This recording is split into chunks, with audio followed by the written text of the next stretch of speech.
mujeres, qué gusto saludarles. Nos encontramos nuevamente aquí en nuestro espacio Mujer y Teología, de parte del Seminario Teológico Centroamericano, un espacio de reflexión de mujeres para mujeres. Así que hoy estamos nuevamente y le damos gracias por su sintonía, gracias por sus comentarios, por seguirnos en el programa y seguimos dialogando y hablando sobre mujeres. Y como siempre, estoy aquí acompañada con la colega doctora Carolina Chamorro. ¿Cómo has estado, Carolina? Bien, y tú, Elena, gusto de saludarte. La verdad es que es un honor estar acá para conversar contigo, pero también para conversar con ustedes, queridas amigas.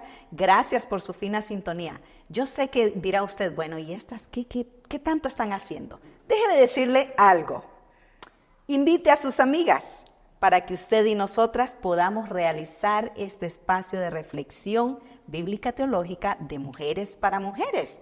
Invite a otras para que sigamos creciendo juntas, porque lo que hoy vamos a conversar, lo que hoy el Señor nos va a enseñar, Elena, creo que va a ser de mucha importancia y relevancia para nuestra vida como mujeres, pero también como hijas de Dios. Así mismo es, porque vamos a seguir identificándonos con el Dios de las Escrituras, con el Dios de las mujeres. Y hoy queremos abordar el tema, las mujeres en Génesis. Así que si usted quiere acompañarnos con su agenda, su lapicero y puede tomar su tiempecito, queremos que lo pueda hacer. Porque eso que usted va a aprender, además de que lo va a compartir con otras amigas en sus redes, también lo puede compartir en su grupo de mujeres, ¿verdad que sí, Caro? Así es. De hecho, ¿sabes, Elena, que cuando uno toma notas y luego va a tener ese espacio de reflexión, ese espacio de comunión e incluso de contemplación con el Señor, esas anotaciones le hablan a uno en el corazón porque son datos importantes cuando el Señor ha hablado directamente a nuestro corazón. Así es que esas anotaciones no son letras por pasar el tiempo, sino que son datos importantes, mensajes importantes, ideas importantes que surgieron en ese momento de reflexión, en ese momento en que Dios habló a tu mente y a tu corazón. Por eso, creo yo, que debe de seguir tomando notas y compartirlo en sus programas. Y así iniciamos entonces con las mujeres de Génesis. En el programa anterior hablamos sobre Eva. Y ahora tenemos que avanzar un poquito más y vamos a encontrar a una mujer.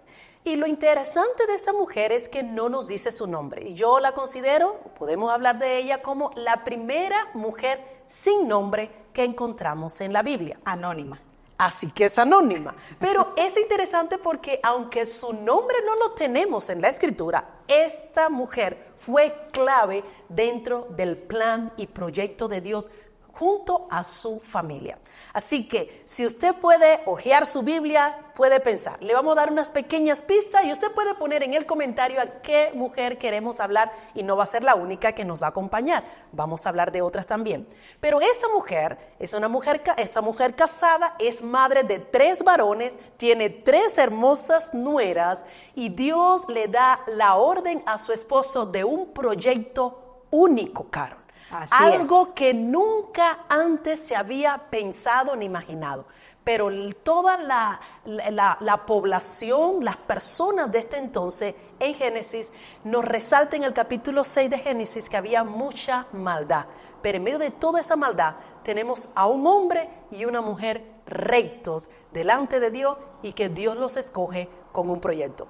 ¿Sabrán las amigas a quién nos referimos? Yo espero que sí, Elena, porque ya diste muchos datos. Y si no es así, entonces ahora sí, váyase a Génesis capítulo 6. Y ya Elena nos mencionaba, es un contexto bastante hostil, de mucho pecado, de mucha maldad, al punto que dice que ya esa maldad había llegado hasta los cielos, hasta los ojos del Señor, y que por eso el Señor estaba determinando realizar un proyecto único en ese momento también, y era poder limpiar toda esa maldad, todo ese pecado sobre la faz de la tierra.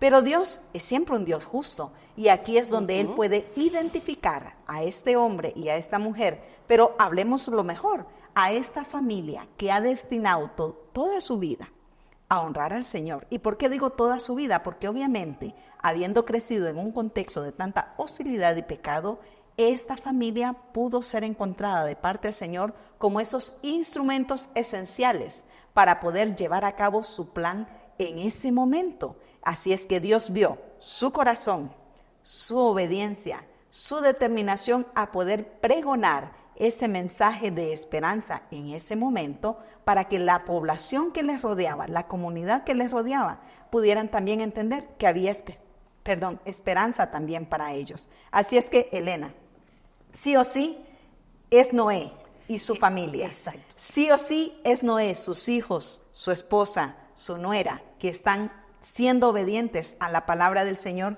y ahora ellos van a llevar a cabo este proyecto. Esta mujer es trascendental y aunque no tenemos su nombre, les decía al inicio, esta mujer es una mujer muy determinada en cuanto a la obediencia a Dios, a la palabra que Dios le había dado a su esposo. Podemos resaltar de ella muchas cualidades. Yo quisiera resaltar de ellas, por ejemplo, una mujer que entendió el proyecto que Dios le había dado a su esposo y creyó en ese proyecto que Dios le había dado a su esposo. Una mujer, y nosotras como mujeres podemos entender un poquito si nos ponemos en el calzado de la esposa de Noé.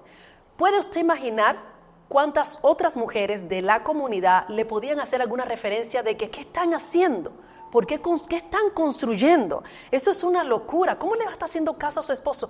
Porque sabemos cómo es la comunidad de mujeres. Así y unas es. entre otras hablamos. Y yo siempre Sí. digo que las mujeres cuando quieren construir juntas lo hacen. Cuando quieren destruir, También lo tenemos hacen. el doctorado también en hacerlo.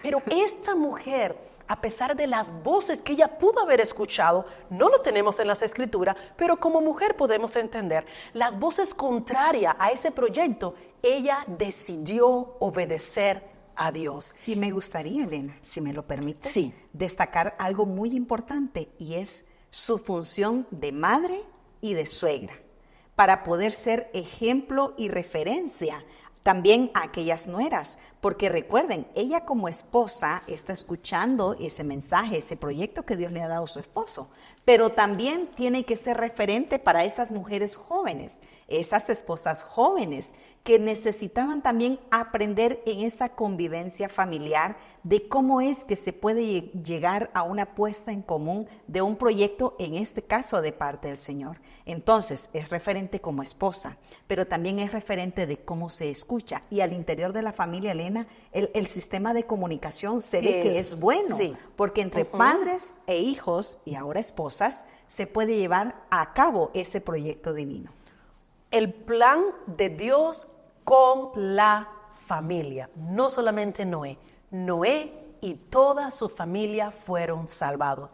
Y recordemos que ese episodio del diluvio es un episodio triste. Y realmente, aunque como niñas y niños siempre cantan en el arca de Noé, caben 2 y caben 3, recordemos que hay multitud de la raza humana muriéndose. Sufriendo a consecuencia del pecado. Y no es un Dios, es un Dios que toma acción porque tiene que limpiar la tierra, escoge a esta familia y es una familia recta delante de Dios. Y como decía Carol, ese papel como suegra, como madre, de guiar a sus hijos y que sus hijos obedecieran, ese papel de Noé como hombre también modelo para su familia, es algo digno de admirar. Y toda la tarea que tuvieron que desarrollar dentro del arca, Así es. todo el trabajo de organizar, de alimentar a la familia, alimentar a los animales, la limpieza, fue una tarea muy grande. Pero lo importante es que Dios supo a quién escoger para esta misión. Así es. Dios sabía que el corazón de esa mujer era un corazón presto para obedecer, para no cuestionar, para creer su palabra a través de la vida de su esposo. Y era una mujer que había criado a sus hijos de manera tal que sus hijos fueron obedientes. Y más allá, las nueras. Así que hay una relación familiar hermosa cuando vemos en ese episodio del Arca de Noé. Sabemos cosas que pasan después, ¿verdad? Con la vida de Noé. Pero cuando vemos este episodio y salen a hacer este sacrificio, luego que pasa el diluvio, podemos resaltar la importancia de esta familia. Así es. Y eso nos muestra, Elena, de cómo es que Dios nos da dones y habilidades y cualidades. Y en este caso, recordemos, nosotras como mujeres tenemos la posibilidad en ese ejercicio de dirigir o de administrar nuestro hogar, de poder integrar tiempo, personas y recursos. Y estas mujeres que estaban dedicadas a sus hogares pudieron ser importantes en este proyecto divino para que durante este tiempo que iban a estar al interior del arca pudieran distribuir de manera adecuada tiempo, recursos y personas.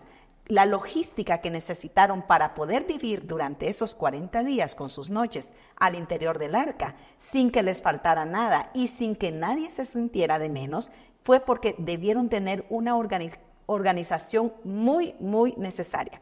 Una pequeña acotación, Elena. Sí. Tuve la oportunidad, te cuento, de visitar ese proyecto del arca que está en este país del norte, en Estados Unidos, y la verdad ahí ilustran de cómo es esos momentos de adoración en medio de la tormenta, cuando alrededor hay tormentas inmensas, y ahí lo ilustran con sonido y con luces. Está Noé y su familia adorando al Señor. Cuando alrededor se está devastando, por supuesto, los animales.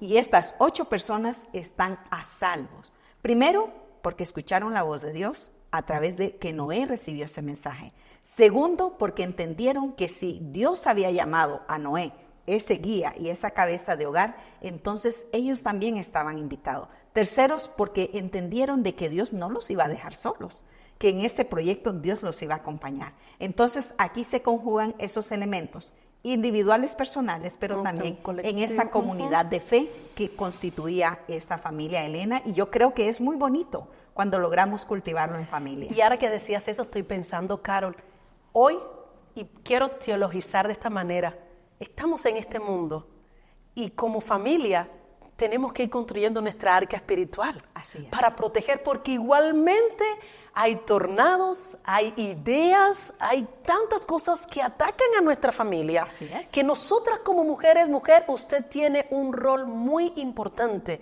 en escuchar la voz de Dios, si es una mujer casada, en trabajar en equipo con su esposo, así como hizo Noé y su esposa, para poder preservar la familia, que es lo que Dios ha constituido también. Así es, y es que eso es elemental, Elena, porque recordemos que la fe se va comunicando de generación a generación. Y en este caso, aunque Noé era, digamos, la familia principal, quedaron sus hijos y bueno, después sus siguientes generaciones. Entonces, creo que aquí hay un llamado a la reflexión y a la puesta en escena de nosotros como padres. ¿Cómo estamos comunicando nuestra fe a nuestros hijos? ¿Cómo conocen nuestros hijos que nosotros nos comunicamos con Dios también? ¿Cuál es el modelo que les estamos mostrando en nuestro diario vivir? Escúchese bien, no es un discurso, es nuestro diario vivir en ese caminar con el Señor.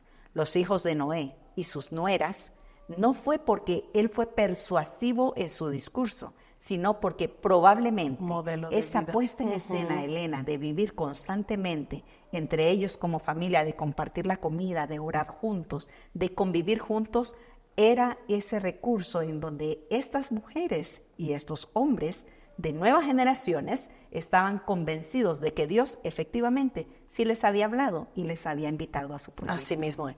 E igualmente, en medio de tanta maldad, hay una familia que honra a Dios, hay una mujer junto a su esposo que guían a su familia a honrar a Jehová de los ejércitos.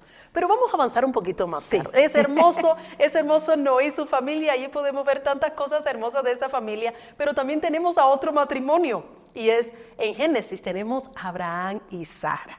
Y este es un matrimonio con varios matices. Es un llamado de Dios a un hombre: sal de tu tierra y de tu parentela a un lugar desconocido. Una mujer que obedece ese llamado de Dios, sale junto con su esposo y comienza ese peregrinaje a esa tierra. Y hay una palabra de bendición, porque sabemos desde Génesis 12 que Dios le da una promesa a Abraham de bendición: bendeciré a todas las familias de la tierra. Entonces hay una promesa, y bajo esa promesa, que te haré de ti una nación grande.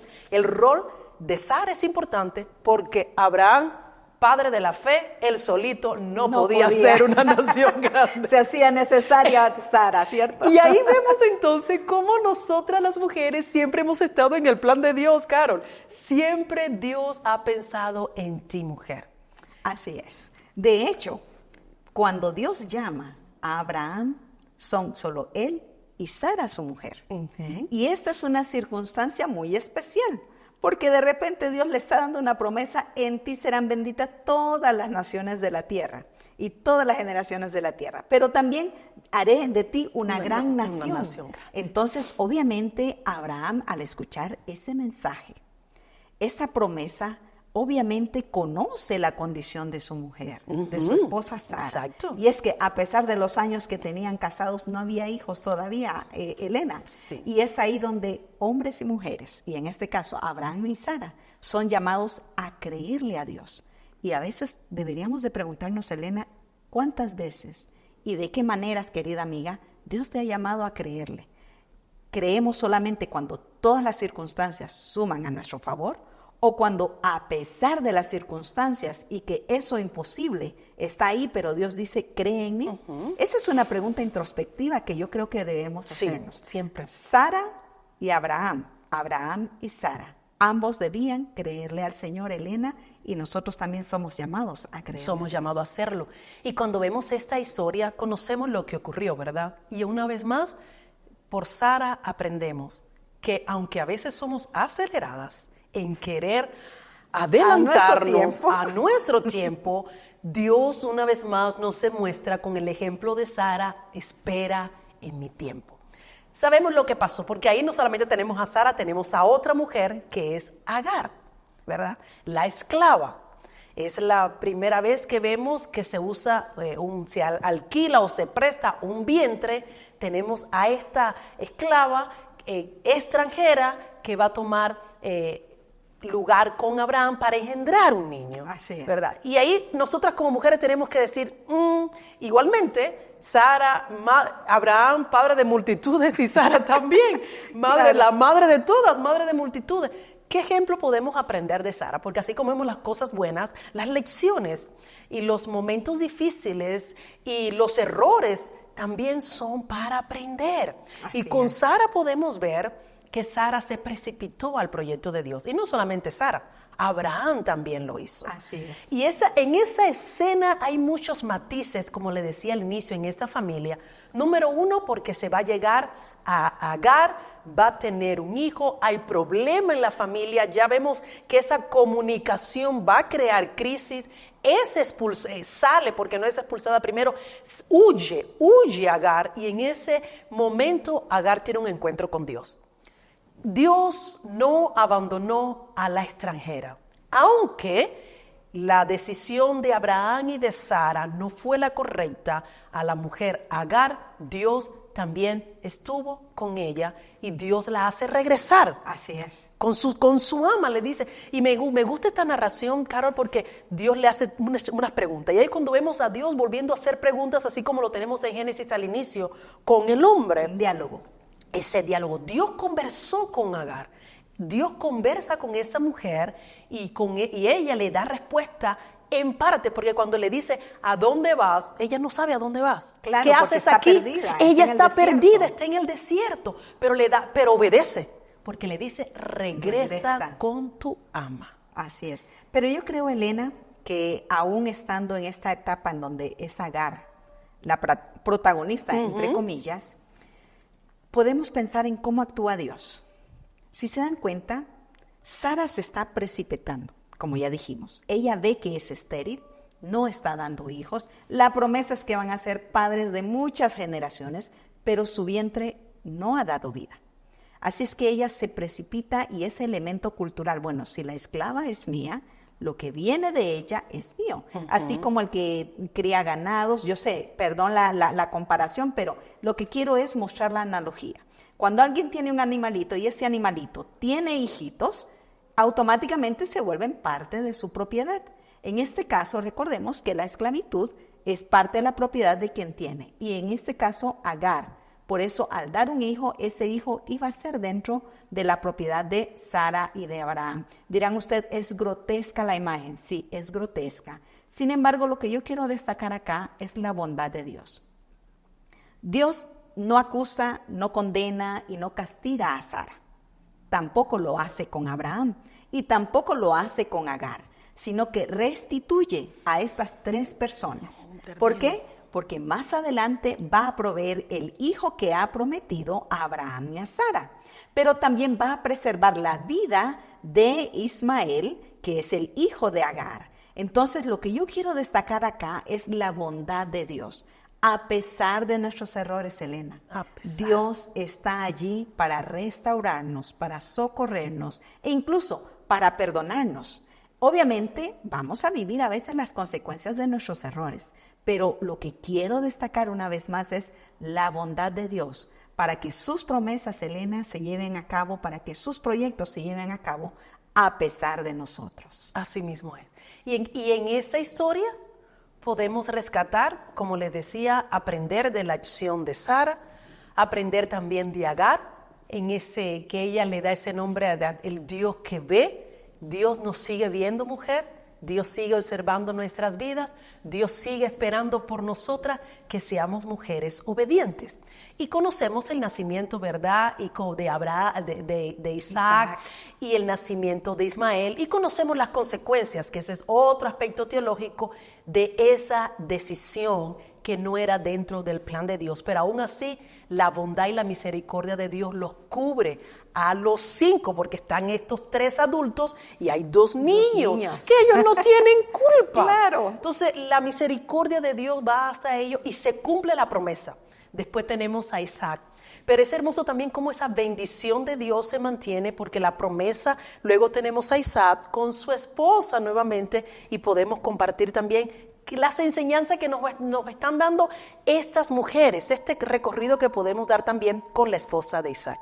Y tenemos entonces el nacimiento de Jacob y Esaú. Otra mujer importantísima, que esa mamá cumple diferentes roles también y que nos da buenas enseñanzas. ¿Qué te parece de ella? Me parece un gran desafío, Elena, porque otra vez se hace necesario el milagro, la intervención divina. Pero también vemos cómo va por partida dobles ahora, porque vienen los mellizos, Jacob y Esaú. Sin embargo, es ahí donde vamos a empezar a ver la confirmación una y otra vez de que las promesas de Dios son reales y se cumplen. Y así cada familia que hemos venido presentando el día de hoy, hemos visto que no son familias que nunca fallaron, que no son familias que no pecaron, que no son familias, como solemos decir, perfectas, para decir que no se equivocan. Todo lo contrario. El texto bíblico nos muestra realmente esa bondad, amor, misericordia y hasta paciencia de Dios con cada una de estas mujeres y con cada uno de estos hombres. En donde ellos se equivocaron, Dios siempre mostró bondad. Y yo sé, quisiéramos seguir extendiéndonos, Elena, porque esto da para mucho, ¿cierto? Sí. Sin embargo, me gustaría por eso destacar esos elementos en cuanto a que Dios trabaja con familia y que a cada uno de nosotros Dios nos va a tratar con misericordia y bondad. Elena. A pesar de que vamos a fallar, a pesar de que Dios sabe que no somos perfectos, pero somos la obra de construcción en las manos del Señor. Y podemos mirar la historia de cada una de estas mujeres, caminar junto a ellas en la Escritura, aprender de sus errores, admirar sus buenas virtudes y decir, Señor, yo quiero poder sentir que igualmente, así como ellas tuvieron esta comunión contigo, igual seguir caminando a tu lado. Y más aún lo tenemos mucho más cerca,